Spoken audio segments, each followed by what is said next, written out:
Thank you, Mark. We really needed that song this morning. I think so. Yes, let's give Mark another hand for that. Because he had to pull it off right away. Michael just had to cancel this morning, although I was looking forward to hearing Michael sing Hallelujah. We all really enjoy that, of course, which is a good, Hallelujah's got to be close to Hosanna, right, which they say on Palm Sunday. We got no palms to wave, guys, sorry. This is the new unity. We're not doing quite things in the same way as we always used to. But I'm looking forward to trying to share a few ideas that I hope will be interesting to you on this Palm Sunday, which is the beginning of what is called all over the world Holy Week, right? This is a big tradition, big people big organizations and churches celebrating huge celebrations. Jerusalem and all the other places in the world are just jammed with people celebrating Holy Week. I don't know, maybe they get more enlightened this week than they do other weeks. I don't know. We'll see. We've just finished what they call Lent, right? Did anybody give up things for Lent? New Year's resolutions, okay. All right. Did you keep the resolutions before that? No. Okay. Yeah, well, let's be clear. They're not really giving up too much that way, but you know. The Unity had the little booklet for Lent, right? So you could have been doing meditations every day. I did read them. I read quite a lot of them, but they were pretty interesting. There is only one that I really found that I really liked the best. On one particular day, last Sunday, it said, change your emotional location. What's that mean? Well, we know we can change our mind. We can change our thinking. We can kind of change our heart, but change our emotional location is kind of interesting, is just what we're doing every day, how we're feeling every day, how we're relating to things every day. Change our emotions. I guess, the truth is we've actually had a lot of emotional stuff that we've been dealing with for the last 2.5 or 3 years, right? We're still kind of recovering. We're still in post-COVID stress disorder here, and now we're in war post-stress disorder, although it's not over yet, but it seems to be a little less panicky than it was a few weeks ago when some guy who has the power to shoot off nuclear weapons was threatening to do so, right? That's pretty emotional. That's pretty intense. We're still supporting that action with our meditations on Thursday night. And I think that's a really important thing to do. So how does that affect what we're doing now? The other definition that they give for Lent is spring. It means spring. Okay, that's the time of year. We just had spring equinox, but although it's not quite spring in Montana since it's still snowing, but there are buds on the trees and we're looking that way and people are planting their gardens. So we're kind of looking forward to what that is going to be fairly soon. But what does that tell us to do now? What message does that give us right now? Thinking about the theme of love is a little challenging for me. It's not one of my things I think I understand the most at all. I do appreciate Mary Magdalene a lot. I think the readings that I've done about Mary Magdalene and the tradition of how she represents the feminine aspects of Christ have been very meaningful to me. And I think we absolutely need that balance of the masculine and the feminine understandings of all religions, of all kinds of teachings, of all understandings. Mary Magdalene is recognized in other traditions. There's actually more references to Mary Magdalene in Islam than there are in our Christian Bible. But it's important to understand that there's soft as well as very active understanding of love. So I'm a teacher, obviously, for a long time. So I want to know, are there any other English majors out here? No? Who remembers their grammar, right? What part of speech is love? It could be a noun or a verb. Okay, you're right. It can be a noun. We know that pretty well. It can be a verb. It can be an adjective. Things can be lovely or so forth. It can be an adverb, just the other thing. But there was something as I was looking at the 12 powers, which are kind of, I appreciate those. There aren't very many verbs. Did you notice that? In the 12 powers, there's power, wisdom, understanding, will, strength, imagination, life, order, faith. And there's a couple more, but none of those are verbs, right? They're all nouns. Okay, those are good words. Those are important things, but they're all state of being. They're all things that happen within us. Huh? It could be. You can put things in order, or you can give an order, but it's a little closer. And the word zeal, that's a little closer to a verb because it causes us to action. The only other actual verb is the word release, which is kind of interesting to me, which is associated with Lent a lot. But I really like verbs. I think verbs and action are really important. I don't think we get through figuring out how to be in this life without action. I know what I think, I know what I believe, I know what I feel, but if I don't act it, what have I done? What have I missed? We don't get enlightened doing therapy. We don't get enlightened just thinking things and understanding things. We test them out. We have to live them. We have to create them. So to me, it's not only what I think and feel and believe, but it's what I do that means a lot to me, that's important to me. As a bit of a comparison, there's a few comments in Buddhism. There's a very short, kind of simple thing they call the Eightfold Path, if you've heard of that. There are kind of 8 major tenets, which are kind of like our 12 powers. But they have an order to them that I think is interesting. 2 of them, they start with wisdom, right understanding and right thoughts. But then the next 3 are all action verbs. They're all about morality.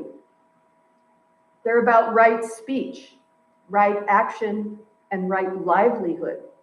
I really like that one particularly. Right livelihood. What is it that you do in the world to make your livelihood? What is it that you do to make money? Is it a right thing? Is it of service? Is it helpful to other people? Your actions are very, very important. And that's like of 3 stages, that's the middle stage. You have to, whatever you think and believe, you have to act out in the world with other people. And then they go to 3 more stages of like meditation and mindfulness on the way to being a bodhi or to being more enlightened. But I think it's really important to notice that middle part. The thoughts, the beliefs go into action. They go into expression in the world. And then we kind of meditate on it, we understand it, we make it even more intense for ourselves. But we can't miss that part. We can't miss that middle part of making it come into action. So I had to go back and think about speaking for Holy Week. It's not usually my thing. I even went back to my family's Bible. I read all 4 descriptions of that in my mother's ancient Bible that I frankly don't open very often, but I read all 4 accounts this time because I wanted to make sure that I got it right. Because there was something that I really think about Holy Week, okay? So today is what they call day 1, okay? The timeline of it. And if you Google that, you can get about 7,000 descriptions of what Holy Week is about and what all the timelines are, and there's just a little bit of variation about it. I did want to make sure that I got the timeline right, so I read several variations, but then I decided I would ask the expert that I trust to know whether something is correct in biblical history. I called Janine, by the way, right? And she confirmed that I had made the correct observation. Right, she's the best expert I know, right? Okay, so so their first Palm Sunday ride, Jesus enters Jerusalem, and he rides in kind of humbly. But do you remember what he did next?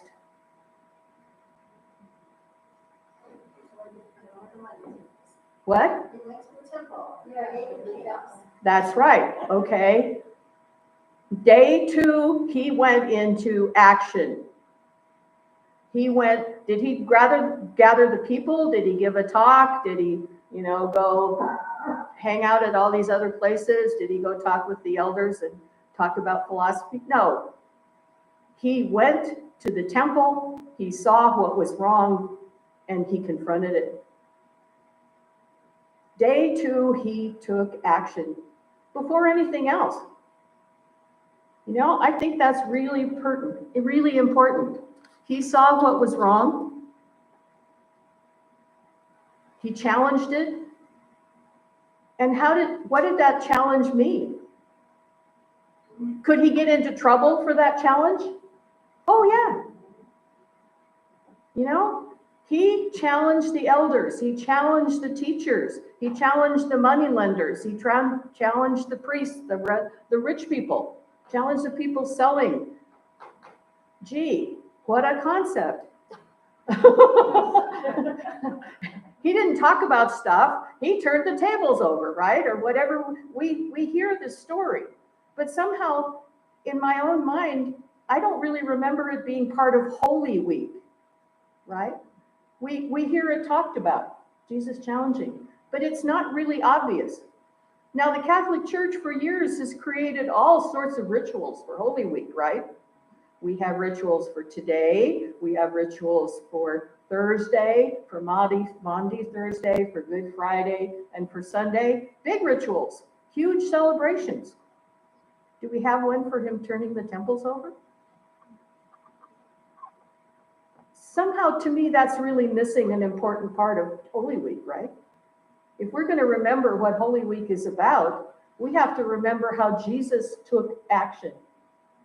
And that's what I am focusing on today. What is that action? That's confronting authority. And pardon me for being direct, but he pissed people off. Right? He pissed off people who were able to take him to be killed. Did he set it up intentionally? Who knows exactly, but somehow there's a course of events here that is really important. And history doesn't celebrate that. That makes sense? That really bothers me. There's no ritual. We could have a ritual for today about confronting authority, right? We could be challenging war. We could be challenging global warming for day 2 of Holy Week. We could be challenging oppressive actions, financial, usury, bad interest rates, I don't know, everything. There are all sorts of things that oppress people, that especially about finances, right? But we don't have a celebration of doing that. But when I consider, of course, we have to consider that mostly different kinds of people in the Catholic Church created most of those things. Were they very motivated in celebrating challenging authority? Has the Catholic Church ever been very interested in challenging authority? Have hardly any churches been really interested in challenging authority? No, they don't celebrate that part of Holy Week. They completely just, oh yeah, he did that. And they talk about it on other days.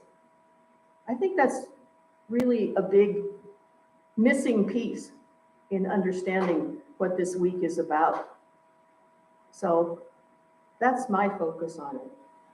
But yeah, traditional authority, those same people that were the priests and Sanhedrin and all those guys, they just got reborn as Catholic priests so in lifetime after lifetime, right? So they created the same structure that was already there, the same structure of codified religion.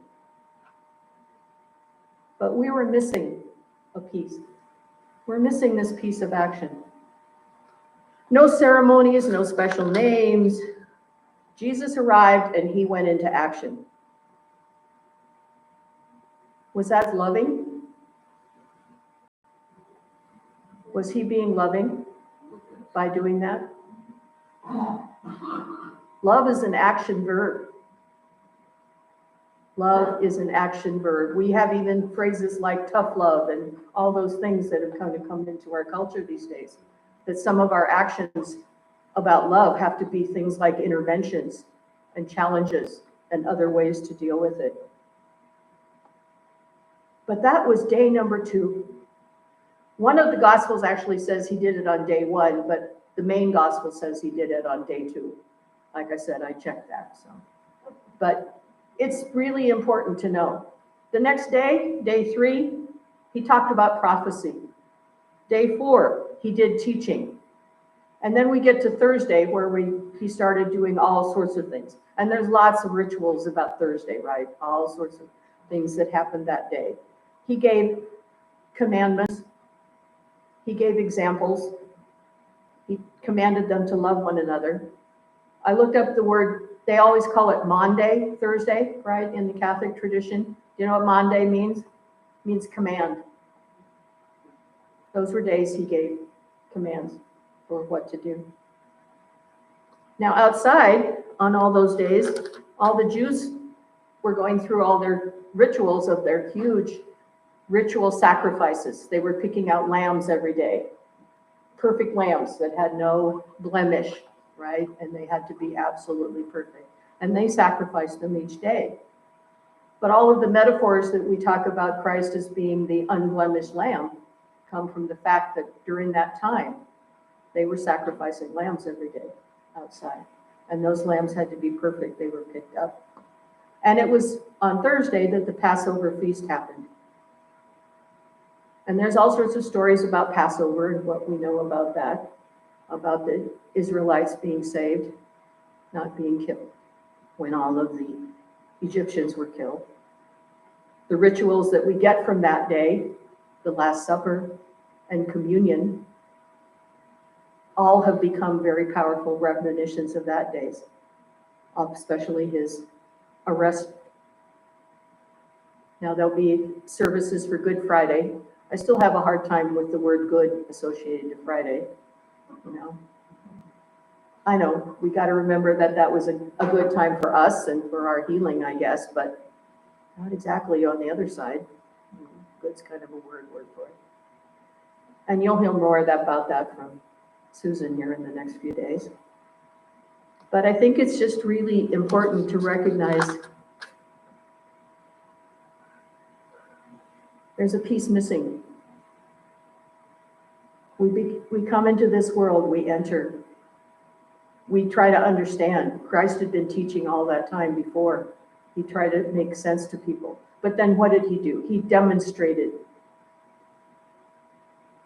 He demonstrated his teachings in action. Okay?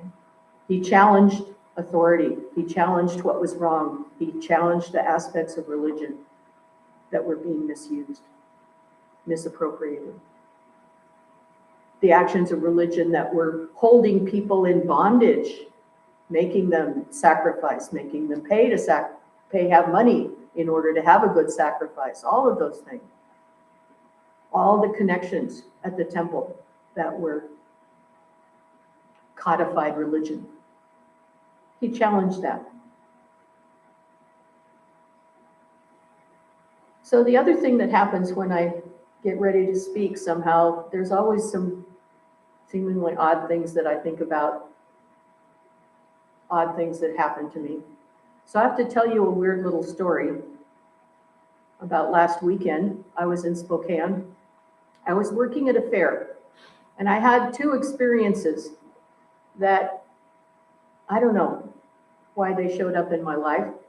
Maybe because I was supposed to talk about them today, I don't know. But they were very different. And I had to think about it a lot this week to figure it out. I had booked a hotel, right, online to stay in Spokane, and I thought it was expensive enough as it was. But when I got there, it was one of those hotels where people stay in by the week, and it was kind of in a seedier part of town, and it was kind of funky. And, you know, I thought it was expensive enough as it was, but yeah, it was really kind of sad there. And there were a lot of people in line waiting to try to get in because it was full. And so there were people that needed places to stay. And a lot of those people were coming like out of their cars. There were individuals and couples and families. And they didn't have very much money to buy a place to stay. It was pretty obvious.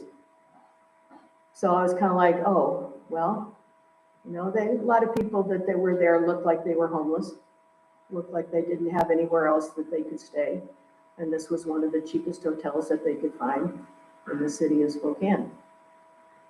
And it was okay. I mean, it was an acceptable hotel, and my friend and I stayed there that night. And most of it was reasonably clean. And, you know, it was okay for me to pay the money and stay there. But as I left the next morning, I was like, oh, well, I probably would choose to stay here again. But there were still people coming out and climbing into their cars. And then a second thing happened. I went to breakfast, and we had ordered our breakfast. And because of sleeping in strange places, I get really bad arthritis.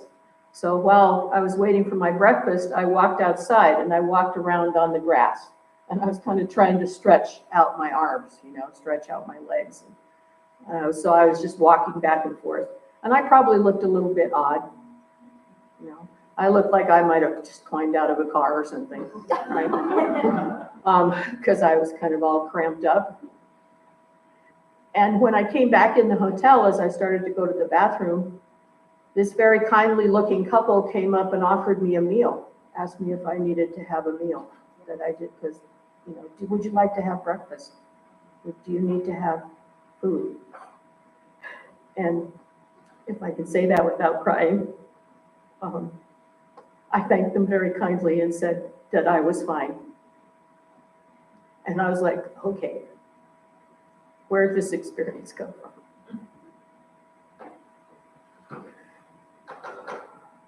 But I know I probably looked a little odd, you know, just walking around outside of a restaurant at 8 o'clock in the morning, trying to stretch my legs.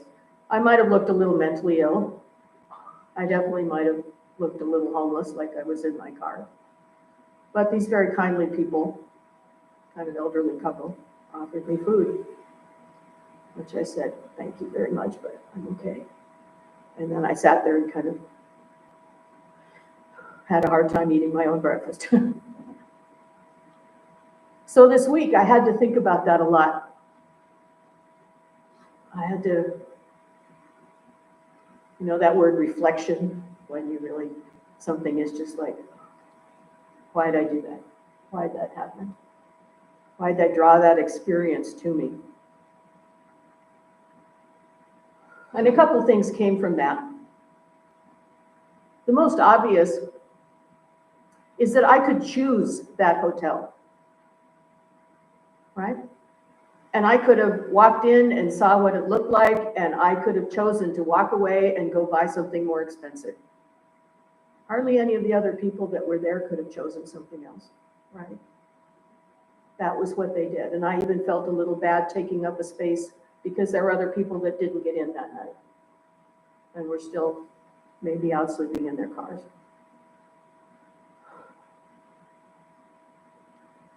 I could choose, and I could buy breakfast, and I could choose where to sleep, and I could make those choices on my own. You know, I wasn't constrained quite so painfully as the other people were in that situation. And the other thing that struck me really strongly about that is one of my favorite movies. I've talked a lot about the favorite movies that I think are really powerful teaching movies. Does anybody know the movie of The Green Book? Have you heard of that? It's a powerful movie. Powerful, powerful, powerful movie. In a kind of short version, it's a true story, based on a true story of a man who lived in the 50s, who was a brilliant pianist. He was a black man, and he was recognized as a young child as having incredible talent, and was then taken and given education, not only in America, but in Europe as well. And he became an incredible classical pianist. And by the time the movie starts in the 50s, he is a wealthy man who lives in New York, and he gives concerts, and he has records that are published. Okay? And it's a true story. You can look up, in the movie they do show the picture of the real people. And he gave concerts, he traveled around, and he gave concerts in Europe. He gave concerts at the White House, okay, twice at least. And so he was very, very renowned. But he also traveled to the South to give concerts. And the story in the movie is where he hires a man to be his driver and kind of protector as he's traveling through the South. Okay. Played by Viggo Mortensen, which is interesting, just a very kind of down-home guy from New York. And this driver drives him through and kind of protects him, and actually has to help him get out of a lot of situations. Because this is the South in the 50s and the 40s, right? He has two other musicians that travel with him and accompany him. But some of the things that happen to him are just painful to see. Okay? They teach us an incredible amount about racism. He's stopped by people, he's challenged by people, he's picked up by the cops for no reason. He's hassled in all sorts of ways. And so his driver kind of has to help him get out. And his driver slowly, through this story, comes to understand what his world is like, what this man's world is like. Even though he's this incredibly gifted man, he will go do a concert at a place, at a private home where they've gathered a whole bunch of people. And then he says he needs to go to the bathroom. They won't let him use the bathroom in the house. They point to an outhouse out in the field where the farm workers are. Stories like that. He gets picked up by the cops at one point, and he has to make a call. And he really blows apart the local sheriff, because he makes a call that ends up at the White House. And the local sheriff is told by his boss, let this man out of jail because he doesn't belong in jail. Just anyway, there's some powerful moments, but there's some so very sad things in there. And so the Green Book is an actual book that was published at the time. It gave the examples of all the places where Black people could stay safely, because they couldn't go to any, they couldn't stay in any of the white hotels, right? They couldn't eat in the white restaurants. But these were, the Green Book was the places where they could stay, where they could eat. So they were going through this book as they were going through all the towns.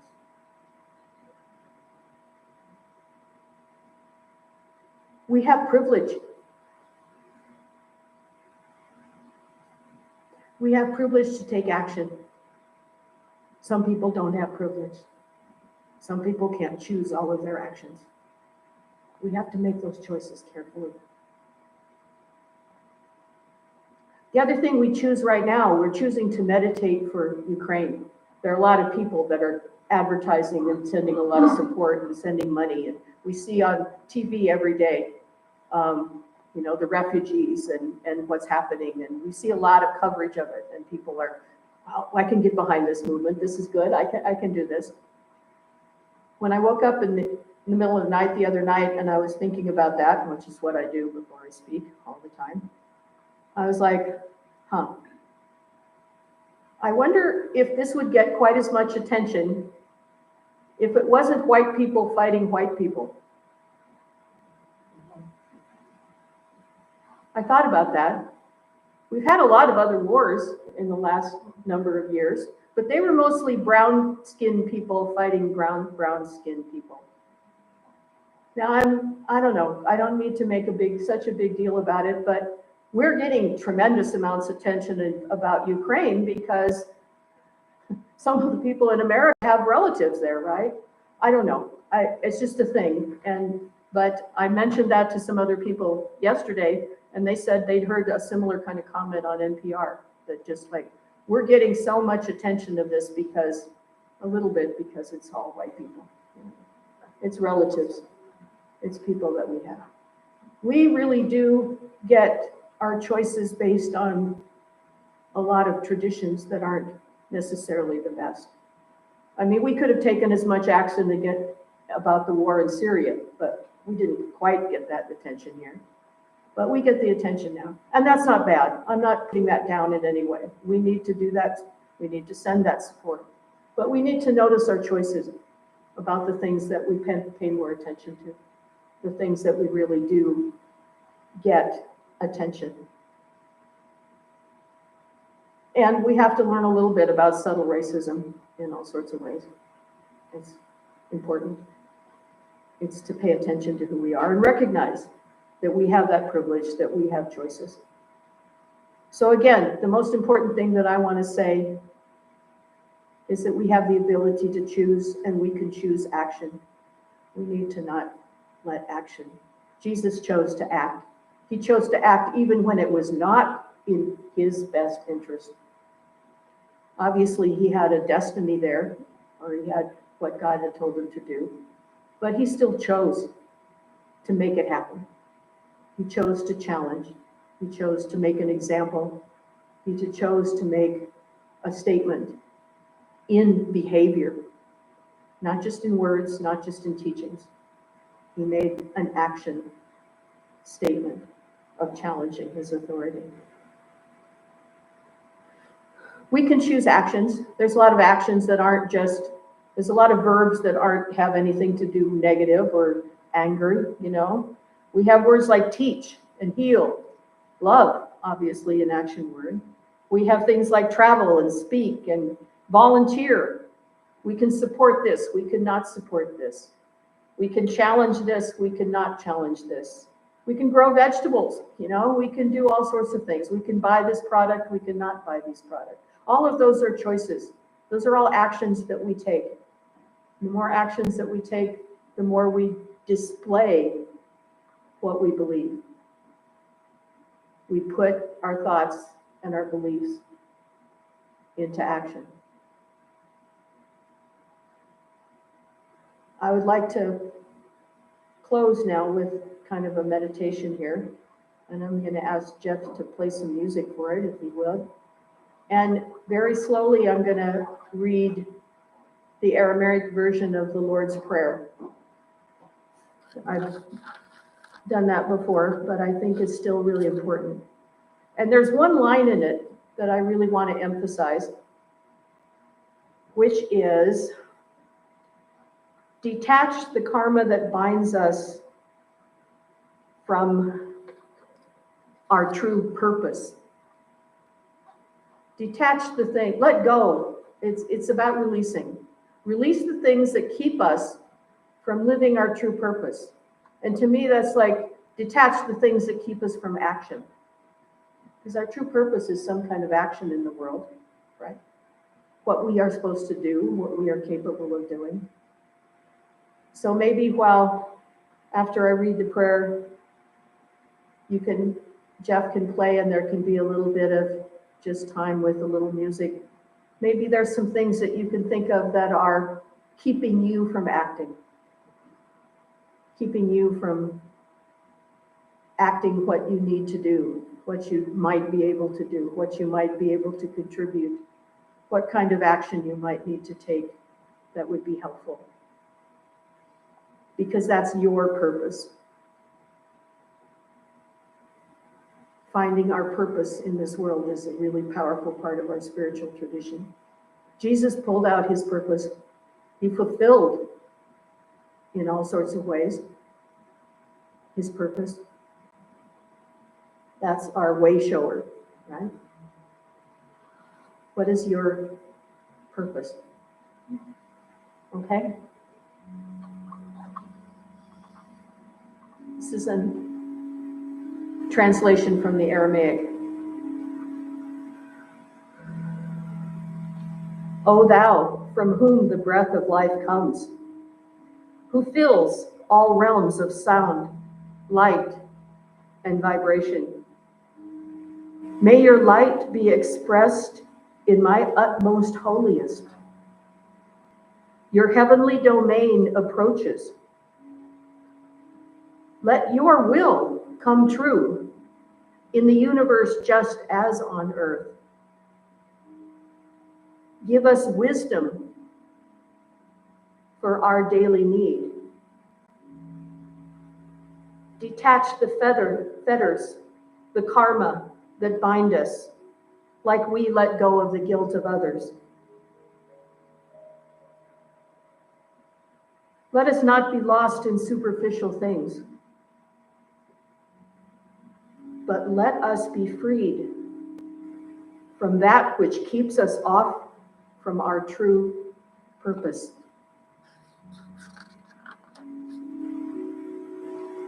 From you comes the all-working will, the lively strength to act, the song that beautifies all and renews itself from age to age.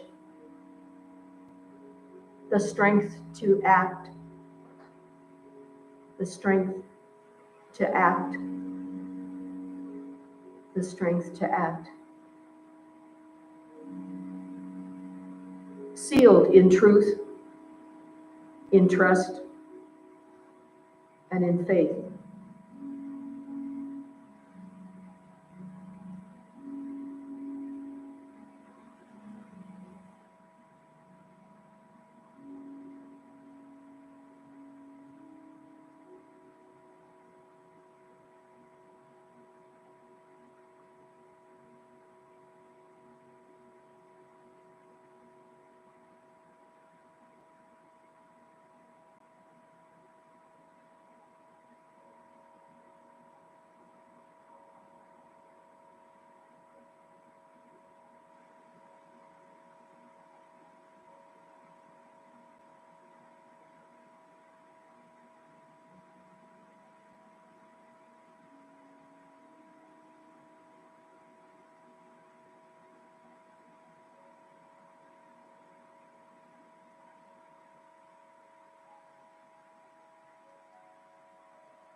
Sealed in trust, faith, and truth.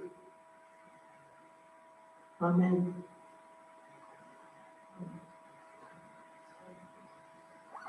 Blessings to you this day. Amen.